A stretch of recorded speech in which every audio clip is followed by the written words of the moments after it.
Pakistan runs out of land, the next lowest cost producer that comes online at prices higher than that is Argentina. After that, it's Australia. After that, it is, I think it's Brazil. Then Nicaragua and Turkey. I think this is Turkey. It could be Turkmenistan, but I think it's Turkey. So it doesn't, it's just an example here. Then the U.S. and then Iran. So this is cotton in billion kilograms per year. So it's a ton of cotton, right? Basically, you're all wearing what's in this picture right now. So this is pretty interesting, right? So low-cost producers come online first, then second, then third, then fourth, then fifth, then sixth, then seventh highest producer. Let's do a little political economy. If the demand curve goes through here, who do I want to make the bad guy? I'm going to make the U.S. the bad guy today. Every year I make a different country the bad guy. Okay, so this is demand. Who's producing in that equilibrium, right? Pakistan is producing, Argentina is producing, Australia is producing, Brazil is producing, Nicaragua is producing a little bit, U.S. is not, and neither is Iran. Now the U.S. cotton farming industry, do you think they have a pretty good lobby? They have really good lobbyists. A lot of money in cotton. So the U.S.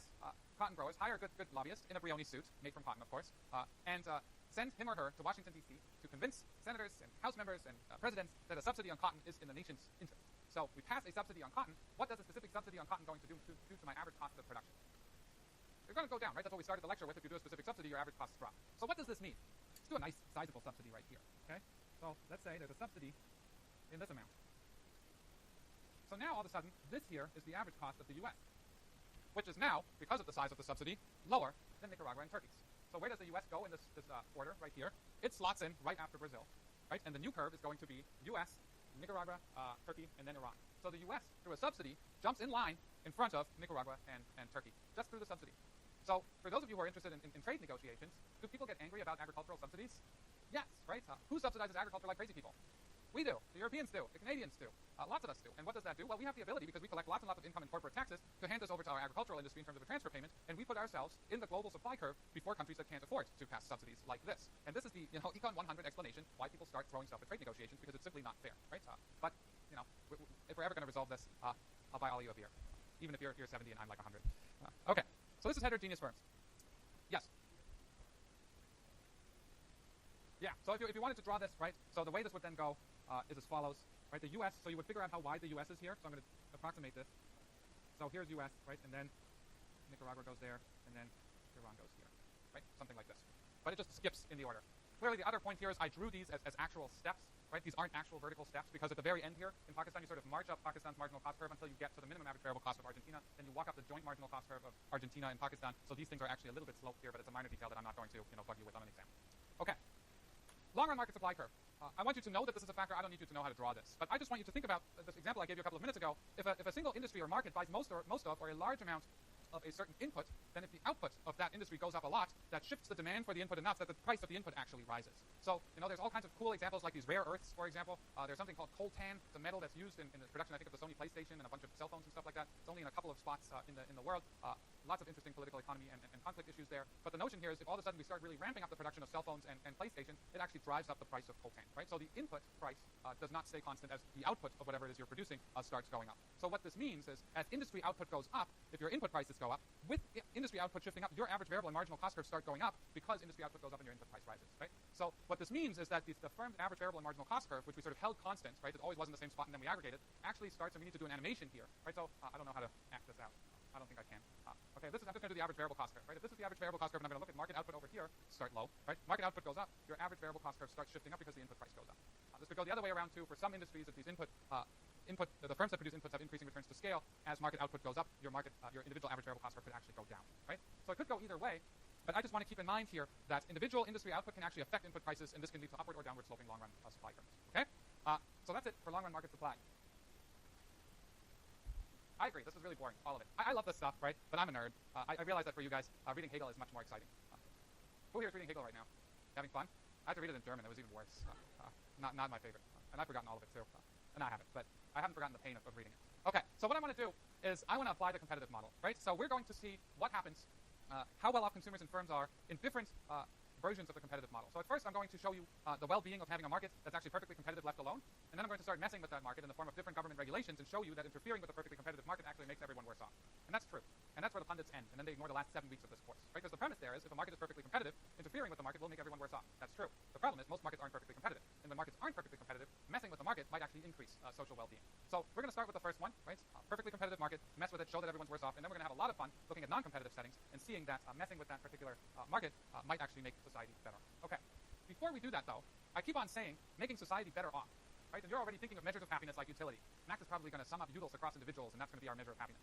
Well, if you go to Congress and you say, I have an idea for a policy that's going to increase U.S. happiness by 7.2 trillion UDLs, they're going to laugh you out of the halls of Congress, right? Versus if you came to Congress and said, I have an idea for a policy which will increase welfare for United States firms and consumers by $4.2 billion, they will start listening to you. So the notion here is we're not going to use UDLs as our measure of well-being for the simple reason that it's, A, a bad measure of welfare. Nobody knows what a UDL is. It's just a ranking tool we use to rank different bundles. We don't know each individual's utility function, so even if UDLs were something meaningful, I would have to interview every single U.S. citizen to figure out what the UDLs from different states of the world were and then aggregate those up, and that's simply not feasible. But most importantly, and I've said this I think 24 times at least, we cannot compare utility across individuals, right? If I am 50 UDLs happiness and you are 70 UDLs happiness, that doesn't mean you're happier than I am, right? UDLs are just a within-person ranking that are just a measure that allows us, an individual, to rank the happiness from different bundles. So, you've heard this before. Consumer surplus, right? This is something Econ 1, this is the nightmare where we have to chop up things into different areas, and then, yeah, exactly, that's what that is, all right? So consumer surplus, I think, is a really ingenious measure. It's one measure of well-being. It has certain strengths and it has certain weaknesses, but it's I think, a pretty fancy measure and a very, very useful measure. So consumer surplus is the benefit you receive from consumption in dollar terms minus the price you paid for it. What, Max? Okay, let me give you an example. I'm not drinking beer right now, but I used to drink beer. So when I used to drink beer, after a semester of 15 weeks teaching, my whatever 40 PhD students and my 200 undergrads and doing all the things we Berkeley faculty do, sewing elbow patches onto our jackets after they break, I'm really thirsty. So I used to go into this bar that actually burnt down, unfortunately, and I would sit in the back and eat tacos and drink a ton of beer to celebrate, right? Because I was thirsty. So it was happy hour. I walked in, and what do you think my willingness to pay for the first beer after 15 weeks of teaching is? Remember, I'm Bavarian. My great-grandfather was a brewmaster. I make a good amount of money being an economist. Take a guess. Willingness to pay. That's really low. Right, for that first beer, if you really ask me, $50, sure, right? I'm thirsty, it's my willingness to pay for it. So if I walk in, I want a beer, and the bartender sort of looked at me and sort of starts going, $100, 75, 50, sure, right? So my marginal benefit from that first beer, I'm so thirsty and desperate for that delicious taste of cold beverage with bubbles in it, that, given my income and the fact that I don't spend money on anything, obviously not clothes, I'm willing to spend $50 on that beer. How much did I pay for the beer at happy hour? $4, right? Yes, there are $4 beers around still. So I got $4, that's what I paid for it, but I would have been willing to pay $50, so I got $46 in surplus, right? Benefit from consumption, which is the difference between what I'm willing to pay and what I actually have to pay. Okay, I chugged down my first pint, I'm still thirsty, I'm a big guy. So for the second beer, what do you think my willingness to pay is going to be? Still 50? Nah, probably not, right? Thirst is quenched, drops pretty quickly, but probably still a good 20, right? So second beer, I'm willing to pay 20, what am I being charged for? Well, $4. The bartender looks at me like, come on, stop asking these dumb questions, economist, it's $4 a pint, all right? It's happy hour, move on. So the point here is I pay the same price for each unit, but my marginal benefit from that consumption is higher than that pint. So at about the fifth pint, I'm done. I can't handle more than 5 pints in any state of the world. So my marginal willingness to pay or marginal benefit from that fifth pint is about $4. It's still the price I'm being charged, so I'm indifferent between consuming that fifth pint or not. I get no more consumer surplus from it. But this measure of consumer surplus is simply the difference between the marginal benefit or your marginal willingness to pay for each individual unit minus what you actually paid for that individual unit. Well, it turns out your willingness to pay for each individual unit is captured in a concept that we all love, the so-called demand curve, right? So the demand curve tells me what I'm willing to pay for 1 unit, 2 units, 3 units, 4 units, 5 units, and so on. So the consumer surplus is actually captured as the difference between the demand curve and price. So let's think about this graphically for a second. Max's consumer surplus from beer consumption looks something like this. So pints of beer, 1, 2, 3, 4, 5, excellent. 5, 4, 3, 2, 1. 1 pint, 2 pints, 3 pints, 4 pints, 5 pints. Okay, so I'm going to go simple here, right? I'm not going to do the $50 thing because I don't want to put in writing that I'm willing to pay $50 for a pint. It gives economists a bad name, but let's say it's $5, okay? For the second, I'm willing to pay 4. For the third, I'm willing to pay 3. Fourth, 2. Fifth, 1. Okay, let's assume that the price is $3. So I'm consuming, I'm a little bit of a left here, so I'm probably consuming 3 units. And how much consumer surplus am I getting? Well, I was willing to pay $5 for the first unit, but I only paid 3, so I get $2 in consumer surplus. For the second pint, I was willing to pay 4, but I only paid 3, so I got $1 in consumer surplus. So consumer surplus in equilibrium for Max is $2 plus $1. It's exactly $3. You can also look at how much Max spent on beer, right? He spent 3 for the first one, 3 for the second one, and 3 for the third one. So total expenditure is $9. So that's for an individual, right? Consumer surplus, you don't want to leave, trust me. It's going to cost you 5 points. We're going to do a quiz in a second. He was here the whole lecture, and then he leaves 4 minutes before the end. I'm sorry. Why don't you write your name on a piece of paper and give it to your neighbor and then leave, all right? And last 4 digits. You can all do the same thing. I'm not kidding either. So if we're thinking about this for a market, you still want to pay attention, but I assume you can write your name and last 4 digits of student ID on a piece of paper and still pay attention. We're not just interested in consumer surplus. We're not just interested in consumer surplus for a single individual, but as we're going ahead, we're going to evaluate lots of different policies, starting with taxation to import bans to tariffs to rent control, whatever Max can cook up with. We're really interested in the total amount of consumer surplus from price changes for the whole market. Right? What if price for something goes up? See you later. Have a nice spring break. The price goes up. What happens to consumer surplus for all consumers in this particular market? So if we're thinking about demand, and if equilibrium price here, if this is P star, then consumer surplus is always the area between demand and price over the range of consumption. Right? So consumer surplus is the area between demand and price over the range of consumption. Right? So total consumer surplus, in this scenario, let's think of this as the market for milk. If we produce Q star units of milk and charge P star dollars per gallon, if this is the demand for milk, consumer surplus, meaning the well-being consumers derive from consuming Q star units of milk, given that that's what their demand curve is that green area right here. What units is that measured in?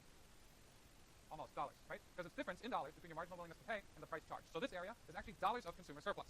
We're going to play with this a lot in the coming couple of lectures, but I want to get across the point that this measure of consumer surplus underlies essentially all of benefit cost analysis when we evaluate federal, state, and local policies. It's one of the most important concepts in how we decide whether we pass a certain policy or not. So after spring break, when you all come back relaxed, we're going to add lots more intuition here and start playing with this and develop something called producer surplus, which is going to be related to profits, and then start kicking policies around. Have a nice spring break, stay safe, hand your quizzes to, how about this side, and we'll come collect them.